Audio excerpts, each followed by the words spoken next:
shouldn't have listened. The first time I saw the dent in the back seat, the car hadn't moved in 3 days.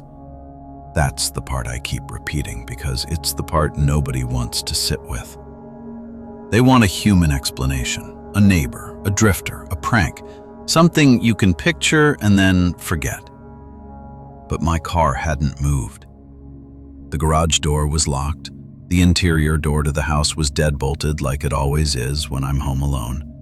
And yet the back passenger seat, the one behind the driver, had a clean, heavy indentation in it, like someone had just stood up. And the vinyl was still warm when I put my hand on it. Not sun hit it through the window warm. It was December in Colorado. The garage was cold enough that my breath fogged. It was body warm. The second thing, worse than the warmth, was the smell. It wasn't sweat. It was older than that, like damp clothes left too long in a basement hamper, like fabric that never really dries. And the third thing is the one that still makes my stomach drop. When I backed away from the car, the indentation didn't rise right away. It stayed, as if whatever had been sitting there was still deciding whether to stand. I know how this sounds when I say it out loud. That's why I didn't say it out loud for a long time. I'm not a ghost hunting person. I don't watch those shows. I don't tell scary stories at parties. I'm the kind of person who labels leftovers and replaces the batteries in smoke detectors on schedule. I work in healthcare administration. I'm 36. My life is structured because I need it that way. The garage was the most normal part of my routine. It's attached to my townhouse, one of those two-car garages where the second spot is mostly storage because everyone keeps winter gear, holiday boxes, and whatever hobby they tried for 2 months and then abandoned. Mine wasn't messy, exactly, just lived in. A metal shelf with bins labeled in black marker, a small folding table where I wrapped gifts every December, a wall rack with shovels and a snow brush, a narrow strip of rubber mat near the door where I kicked off boots, a second-hand treadmill my sister swore I'd use. That garage was where I did the boring, safe chores of my life. And that's why what happened there felt like a personal insult. Like something had chosen the most ordinary space I had and decided to ruin it. It started with something I can barely describe without feeling ridiculous. The car being wrong. I drive a mid-sized SUV, nothing fancy. It's the kind of car you buy because it's reliable and you can carry groceries without playing Tetris. The seats are dark. The interior always smells faintly like pine because I keep one of those little air fresheners hanging from the mirror. In early December, right after Thanksgiving, Colorado did that thing where the weather turns sharp overnight.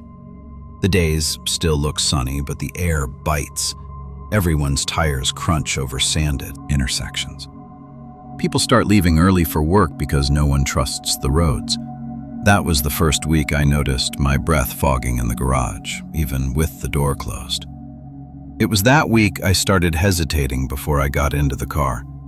Not because I thought someone was in the garage, not because I heard anything, just a split-second pause, like my hand didn't want to touch the door handle. I chalked it up to winter, to anxiety, to nothing.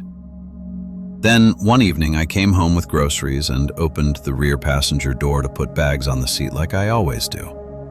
I froze, because the seatbelt was pulled all the way out and stretched across the cushion like someone had just unbuckled it and stood up.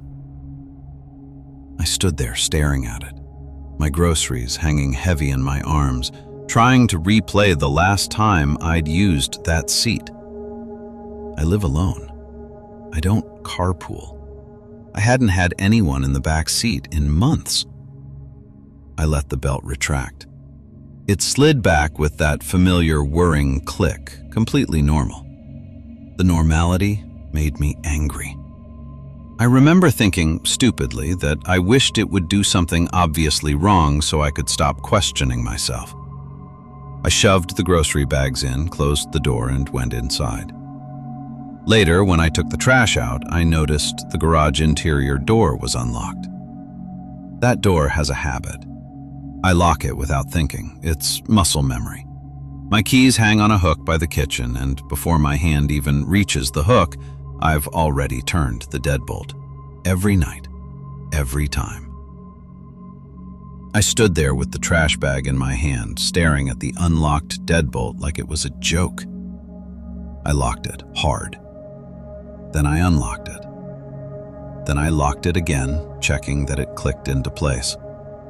I told myself I must have been distracted. I was starting to believe that explanation when I walked back into the garage the next morning and found the rubber mat by the door shifted several inches to the left. It's not a heavy mat, but it's grippy. It doesn't slide on its own.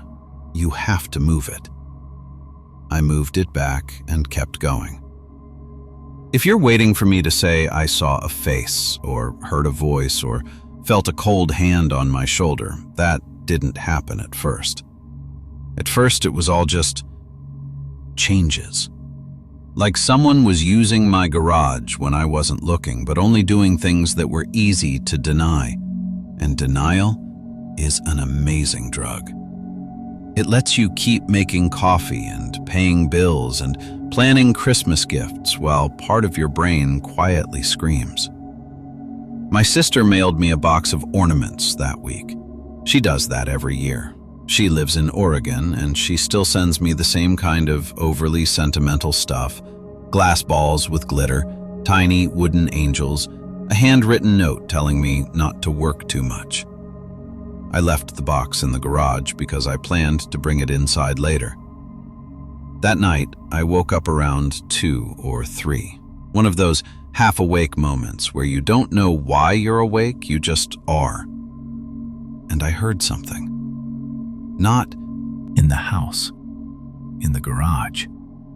It sounded like a slow scrape, like rubber dragging over concrete. It stopped as soon as my brain fully registered it. The silence afterward felt thick, like someone had paused mid-step. I lay there listening until my ears hurt, but nothing else happened. In the morning, when I opened the interior garage door, the rubber mat was not only moved, it was folded back on itself, like someone had peeled it up and left it. A small thing, a stupid thing, but it felt deliberate. I unfolded it, set it back, and stood there for a long time, staring at the concrete floor. That's the first time I checked the floor for footprints. There were none, which, I realize now, should have made me feel better. Instead, it made my skin crawl, because it meant whatever had moved the mat hadn't stepped in anything that would leave a mark. No snow, no dirt, no salt. It had come in clean. The next incident was the first one that made my body react before my brain could talk it down. I walked into the garage after work, carrying a small stack of mail and a package. I set them on the folding table and turned toward the car, planning to grab my gym bag from the back seat. That's when I saw the indentation. Deep, clear. A person's weight. The kind of dent you see after someone sits for a while. I stood still because my first thought was, someone is in my car. My second thought was, if someone is in my car, they will move. Nothing moved. I forced myself closer. Every step felt like stepping into someone else's space. The back seat was empty, but the dent was there. I reached out and touched it, partly because I needed proof that it was real. The vinyl was cold, except for the center of the depression. Warm. I jerked my hand back.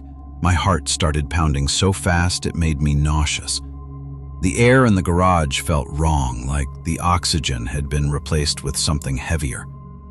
I remember swallowing hard and tasting metal. I backed away until my shoulders hit the wall. And that's when I noticed the smell again.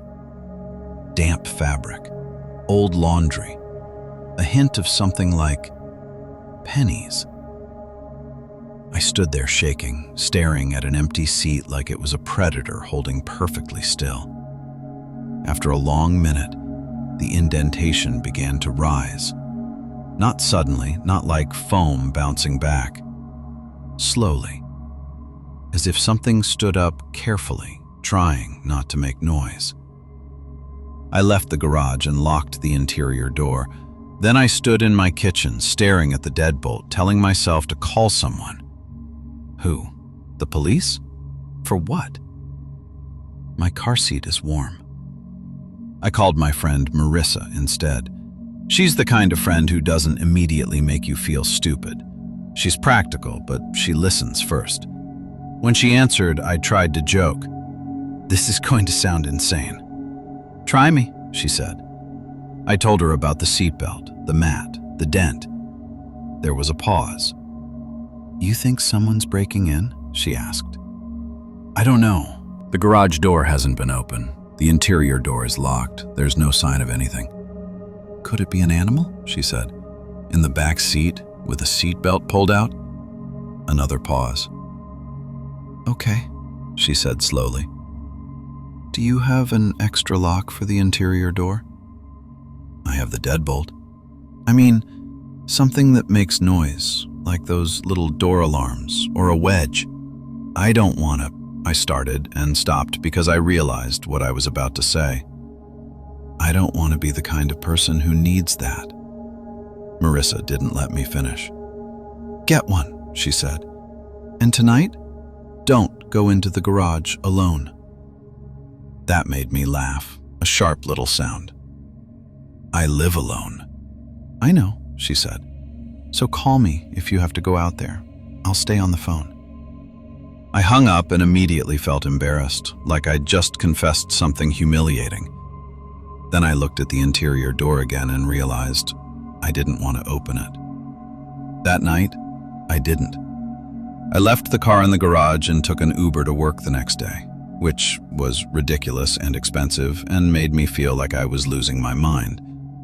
But I couldn't make myself open that door.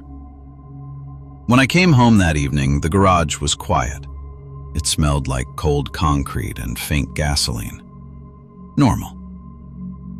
I stood in the kitchen for a long time staring at the door, waiting for my fear to either calm down or spike into certainty. I finally opened it. Nothing. No dent, no smell. I felt foolish, relieved, angry at myself. I walked across the garage, grabbed the mail, and turned toward the house. That's when I saw the ornament box. It had been sitting on the shelf untouched. Now it was on the floor, placed neatly in the center of the garage. Not dropped, not knocked over. Placed. The tape on the top was peeled back as if someone had started to open it and then stopped. I stood there staring at it, my mind going blank in the way it does when it can't find a safe explanation. Then I heard something. A soft click from inside the car. I froze so hard my neck hurt. The car was off. Keys inside the house. Another click, like a seatbelt latch shifting, or plastic being pressed. I whispered without meaning to, "Hello?" The garage didn't echo like a big warehouse. It's small enough that sound feels close.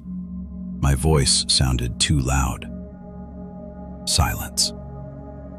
I backed away slowly toward the interior door, keeping my eyes on the car. The click happened again. This time it was closer, sharper, like something tapping the inside of the rear door panel with a fingernail. My throat went dry. I stepped back another inch and my heel hit something on the floor. It was the ornament box. I hadn't realized how close I'd gotten to it. I didn't run. I wish I'd run. I did something worse. I tried to act normal. I bent down, picked up the ornament box with shaking hands, and carried it inside like it was just a box. Like the clicking hadn't happened. I shut the interior door behind me and locked it. Then I put the box on my kitchen counter and stared at it for a long time, waiting to feel safe again. I never really did. From that point on, my life started rearranging itself around the garage. I stopped taking the trash out at night. I stopped going out for groceries after dark. I started timing my day so I wouldn't have to be in the garage alone for more than a minute. I started leaving the interior door propped open when I was home, which sounds backward, but it made me feel less trapped, like I wasn't stepping through a sealed threshold. At the same time, I started triple-checking every lock because my brain had two competing instincts: keep it out and keep myself from getting stuck in with it. A week passed with nothing obvious. The silence made me feel worse, not better, because it felt like something was waiting. Then the physical changes returned in a different way. The first time I noticed it because my breath fogged in front of my face, even though the garage wasn't colder than usual. It was localized, like there was a cold pocket right beside the car's rear door. I stood there waving my hand through it, feeling like an idiot. The air felt normal in my hand, but my breath still fogged in that one spot. The second time, it was the smell again, stronger, like damp cloth left to rot. It hung in the air near the back seat, and when I opened the car door, it puffed out like it had been trapped inside. I leaned in, holding my breath, and saw the seatbelt pulled out again. Not across the seat this time. Looped. As if someone had wrapped it around their wrist and then let it go. My stomach lurched. I reached in and let it retract, and when the belt snapped back, the sound was too loud. It echoed off the concrete and made me jump. I shut the door and stepped away. That was when I noticed something on the floor. A wet footprint. One bare. It was on the concrete near the car, dark and fresh, like someone had stepped in melted snow and then stepped out. But there were no other prints, no trail, nothing leading to it, just that single footprint, as if someone had appeared there for one step and then vanished. I stared at it until my eyes hurt. Then, because my brain needed proof, I crouched down and touched it. The concrete was wet, cold enough to sting my fingertip. I stood up too fast and nearly hit my head on the car door. I backed away, heart hammering, and watched the footprint slowly fade as it dried. I didn't go into the garage for the rest of that night. Over the next 2 weeks, the pattern became unmistakable. When I avoided the garage, the disturbances stayed small, like it was content to rearrange objects and leave marks. When I tried to confront it, when I walked in with my shoulders squared, telling myself I was going to prove I was being paranoid, the physical events got more personal. One evening, I forced myself to stand inside the garage for 10 full minutes. I set a kitchen timer before I realized what I was doing, and then I stopped myself because that felt too much like a dare. I stood by the folding table, arms crossed, staring at the car like I was waiting for it to blink. Nothing happened. Then, without warning, I heard something behind me. Not footsteps, not a scrape. A soft exhale. Right behind my left ear, close enough that the hairs on my neck lifted. I didn't turn around. I don't know how I didn't turn around. My body locked up like prey. The exhale happened again, slower, controlled, like someone breathing carefully so I wouldn't hear, except they wanted me to hear. My eyes watered, my hands tingled. I couldn't tell if I was about to faint or scream. I whispered, "Stop." The air behind me went cold. Then something touched my hair. Not a brush, not a breeze. A tug. Gentle at first, like someone testing a strand between fingers. Then harder, enough to pull my head back a fraction of an inch. I gasped and spun around. There was nothing there. No one. No movement. Just empty garage space and the smell of damp fabric, thick as a wet blanket. I ran inside and locked the door so hard my fingers hurt. After that, I didn't pretend I was imagining it anymore. But believing something is happening is different from knowing what to do about it. I did what a normal person does when they're terrified and embarrassed. I tried to solve it with practical steps. I replaced the deadbolt on the interior garage door. I bought a cheap wedge to jam under it at night. I hung a little bell on a string on the garage side so if the door opened, it would jingle. I reorganized the shelf so nothing could fall without making noise. I stacked bins so tightly they couldn't shift. For a few days, it worked, if worked means nothing escalated. Then, it adapted. The bell didn't ring because the door didn't open. The disturbances started happening with the door still locked.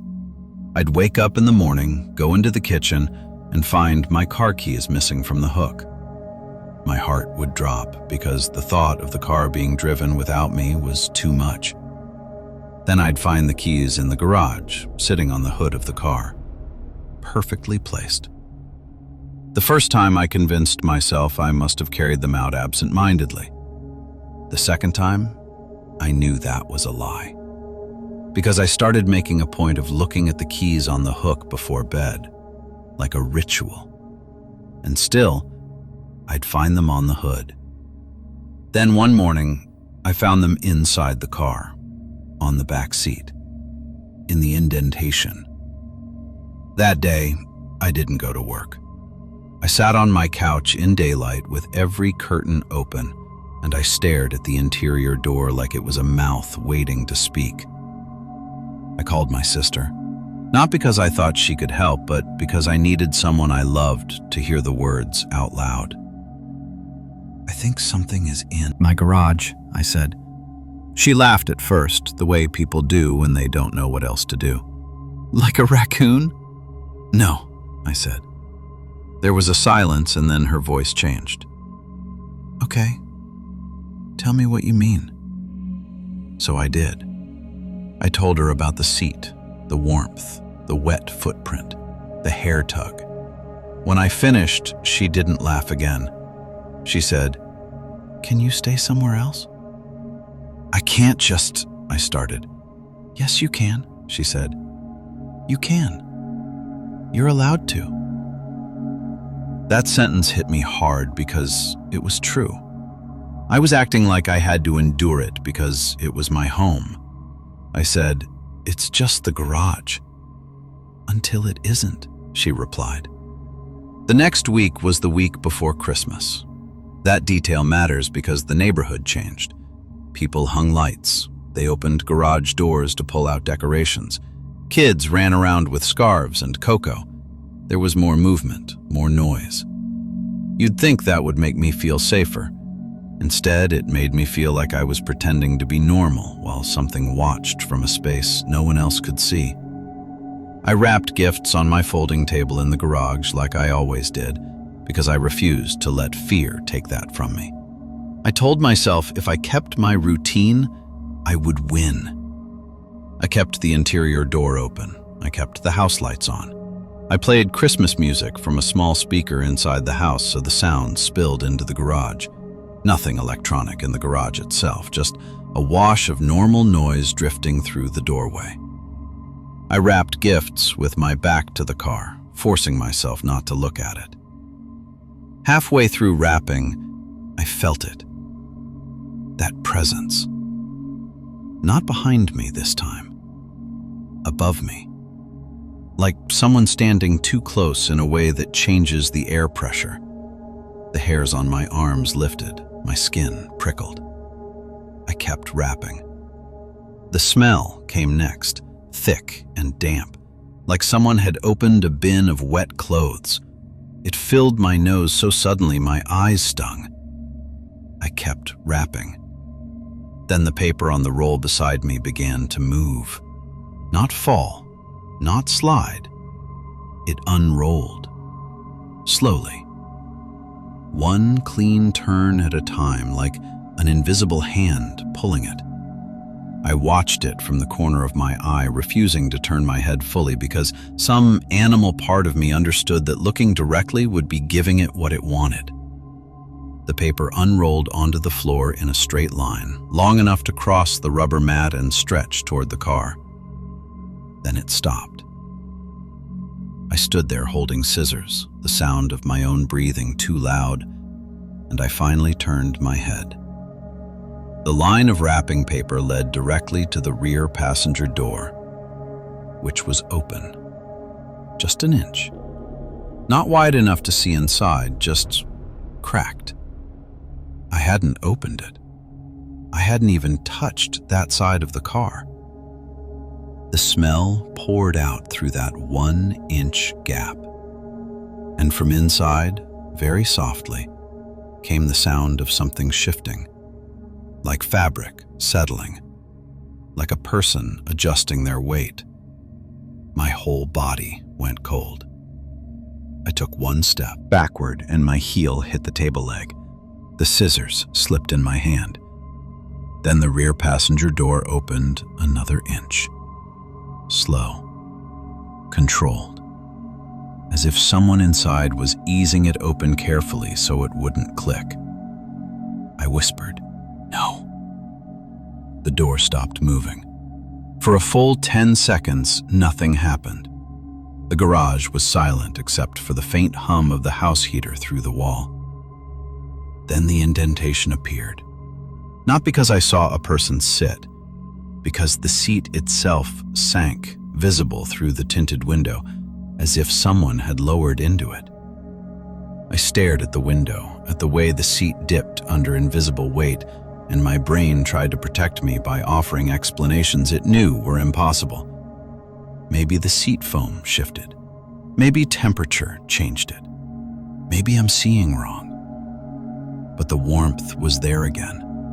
Even from where I stood, I could see the fog bloom faintly on the inside of the window, as if someone's body heat was building. Then, on the glass, a handprint appeared. From the inside, slowly, like a palm pressed and rolled against the window. Small, bare, 5 clear fingers. I made a sound I don't like remembering.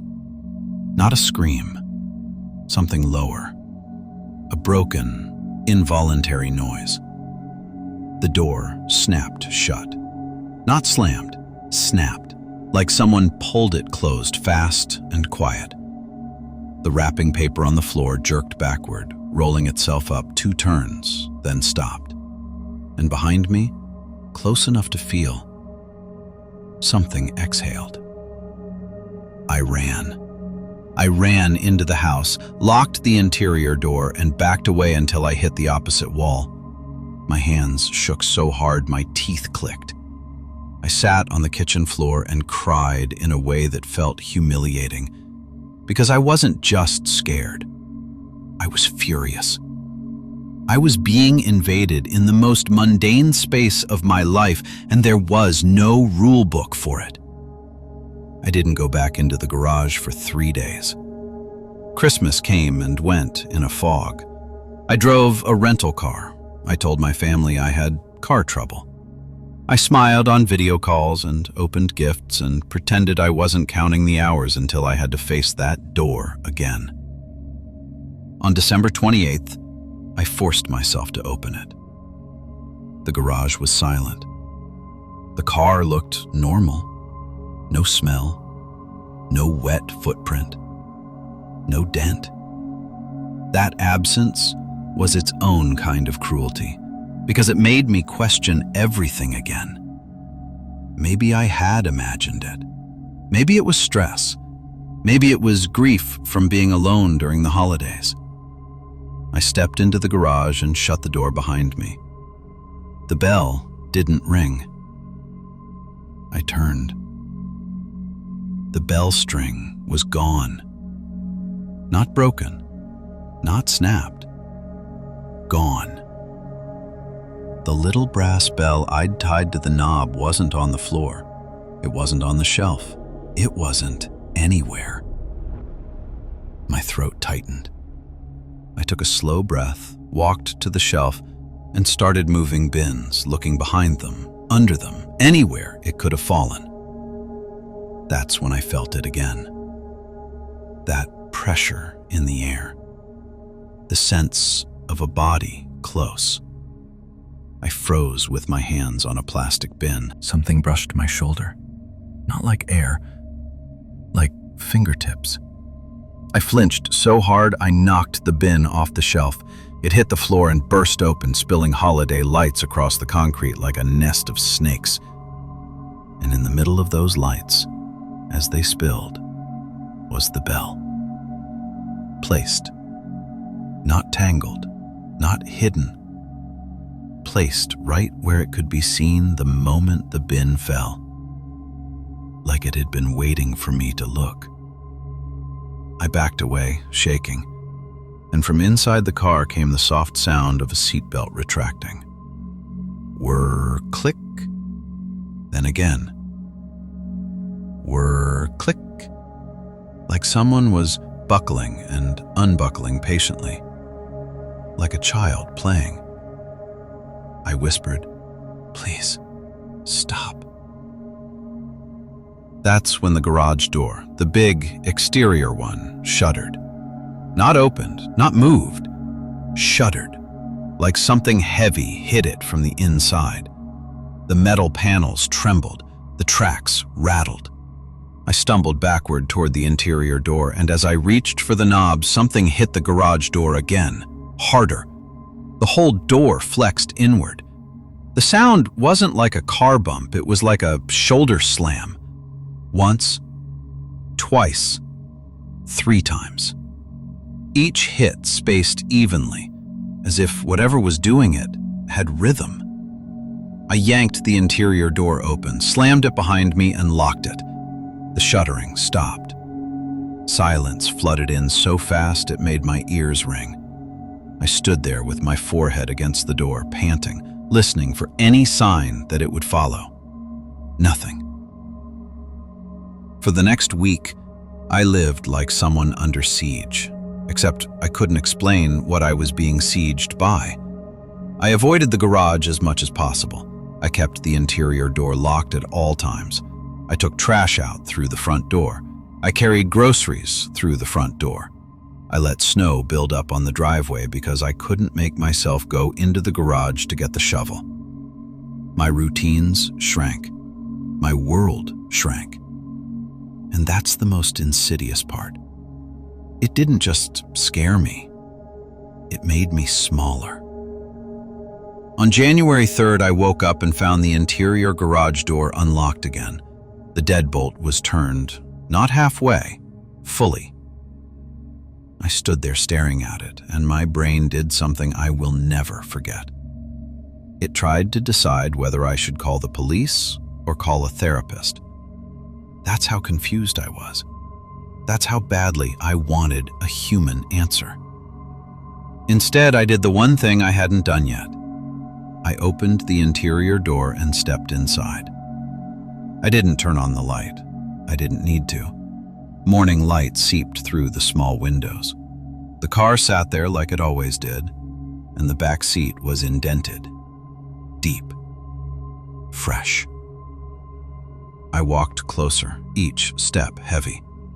My hands were shaking, but I kept moving like I was walking up to a wild animal that might bolt or attack. The smell was strong now, damp and metallic. I opened the rear passenger door. The warmth hit my face like a breath. The indentation did not rise. It held, as if whatever was sitting there was still sitting there. I stood at the open door, staring at empty air. and I did something I regret. I spoke to it like it was human. "I know you're here," I said, my voice shaking. "This is my house." The words sounded pathetic even as I said them. The seatbelt began to slide out on its own, slowly, like a tongue. It fed out of the slot inch by inch until it hung over the edge of the seat. Then, without any jerking motion, it lifted. The belt rose into the air as if held by an invisible hand, and the metal buckle swung slightly. I backed away, heart hammering. The belt looped once, twice, as if someone was winding it around their fingers. Then it snapped tight across the seat in a perfect line, and the indentation deepened, as if the unseen person leaned forward. I couldn't breathe. My mouth went dry. My legs felt weak. The belt didn't retract. It stayed stretched, held. Then, very gently, the buckle tapped the inside of the door panel. Tap, tap, tap. A polite knock, like someone at a door asking to be let in. I slammed the door shut so hard the whole car rocked. The garage went silent. I backed away, shaking, and I saw it on the concrete near my feet. A wet footprint. Fresh. Bare. One step, then nothing. I looked up, and the interior garage door behind me, the one I'd just come through, was slowly closing. I hadn't touched it. It moved an inch at a time, quiet, as if someone was easing it shut carefully so it wouldn't latch. Panic hit me so hard my vision blurred. I lunged for the door and shoved it open. The moment it opened, the smell dropped off like it had been trapped. I stumbled into the house and locked the deadbolt, my hands trembling. For the first time, I understood the real danger. It wasn't trying to scare me into leaving. It was testing whether it could trap me in there. After that, I stopped pretending I could win by being brave. I called my sister again and told her, calmly, "I'm leaving." She didn't argue. I packed a bag and stayed at Marissa's for 2 nights. I didn't tell her everything. I told her I was freaked out and needed company. At night, in her guest room, I slept like someone who'd been holding their breath for weeks. I still woke up expecting to smell damp fabric. On the 3rd day, I went back to my house in daylight with Marissa on speakerphone. Not for the garage, but for me. I needed a voice in my ear to keep my brain from spiraling. I didn't open the garage. I didn't go in. I walked past the interior door as if it didn't exist. I grabbed clothes, documents, the things you take when you're not sure if you're coming back. As I carried my second bag to the front door, I heard it. From behind the interior garage door, a slow scrape across concrete. Then the soft click of a seatbelt retracting. Whir, click. Whir, click. Like it was amused. I left. I didn't move out that day. I didn't have a plan that clean. Real life isn't a montage. I had to call my landlord, figure out money, decide what to do about the lease. But that day was the day my house stopped being mine. For the next 2 weeks, I avoided the garage entirely. I parked outside. I used the front door. I told myself I could live around it until I figured out the next step. Then, on a bitterly cold night in mid-January, I came home late. I had been at work in the office for once, and the day had drained me. Snow was falling softly, the kind that muffles everything. I parked outside and walked up to the front door. As I reached for the handle, I stopped. Because from inside the house, through the glass, I could see the light in the entryway. and beside it, on the wall, my key hook was empty. My keys weren't there because they were in my hand, but the hook was empty in a way that made my stomach tighten, because the hook is never empty.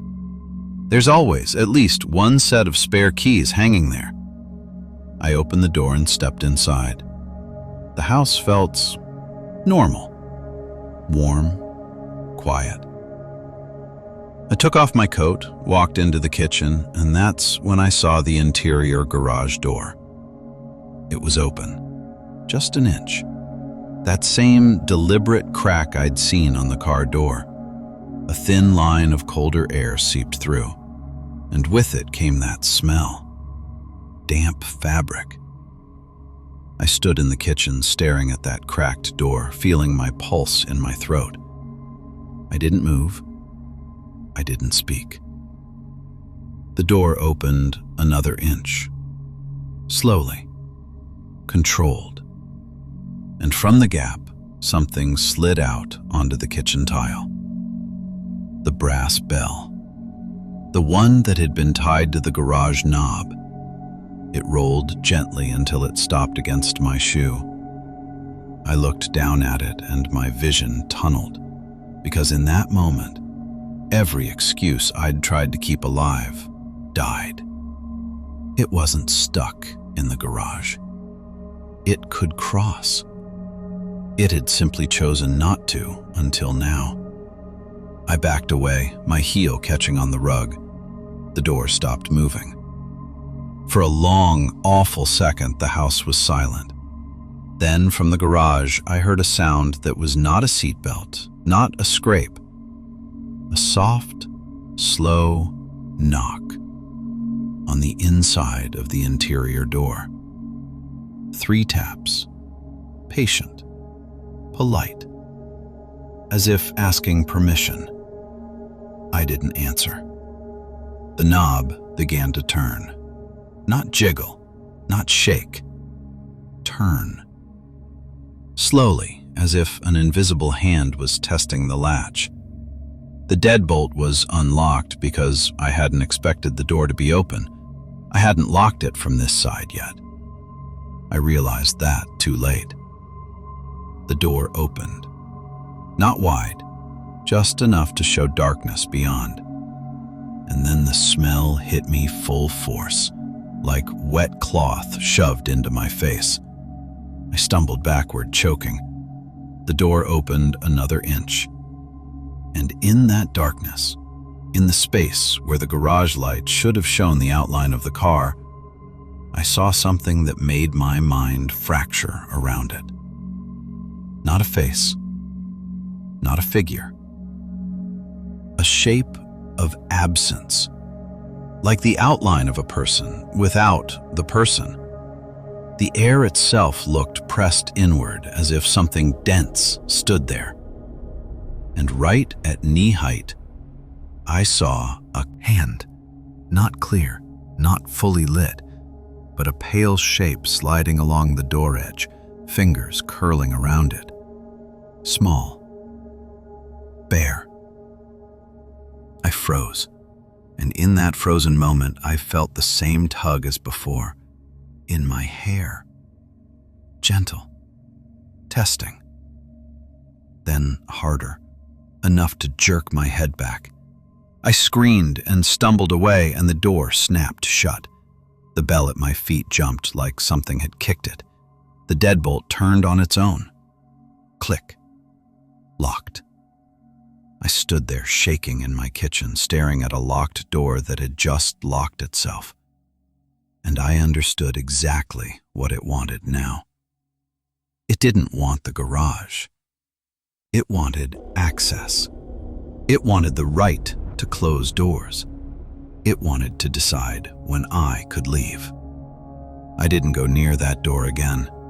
I slept at Marissa's the rest of the week. I moved out within the month. I paid the penalty to break the lease without arguing because arguing required me to admit details. When movers came for my larger items, I told them not to open the garage.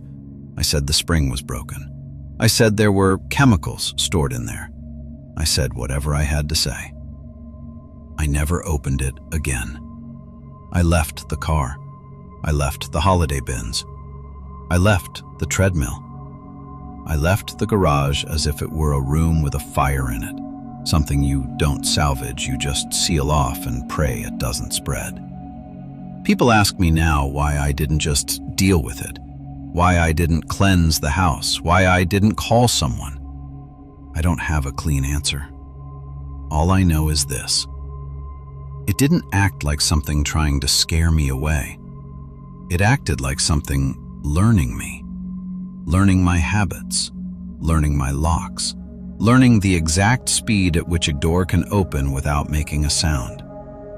And the last thing it did, the one thing that made me stop telling myself it was attached to that house, happened 2 months later. I was living in a different apartment across town, smaller, second floor, no garage, no carport, just a parking lot and a front door with a peephole. One evening after work, I sat on my couch and took off my shoes. The apartment was warm, quiet, safe in the way a new place always feels for the first week before your brain remembers it can be afraid anywhere. I felt the cushion dip beside me. Not the whole couch, just one seat. A clean, heavy indentation. The kind you see after someone sits for a while. Then the smell drifted in. Damp cloth and cold pennies. So faint, I almost convinced myself it was the hallway. I didn't look. I sat perfectly still, staring at the blank TV screen, listening to my own breathing. And right behind my left ear, close enough to raise the hairs on my neck, I heard a slow, careful exhale. Like someone trying not to be noticed. Like someone who already knew I wouldn't turn around.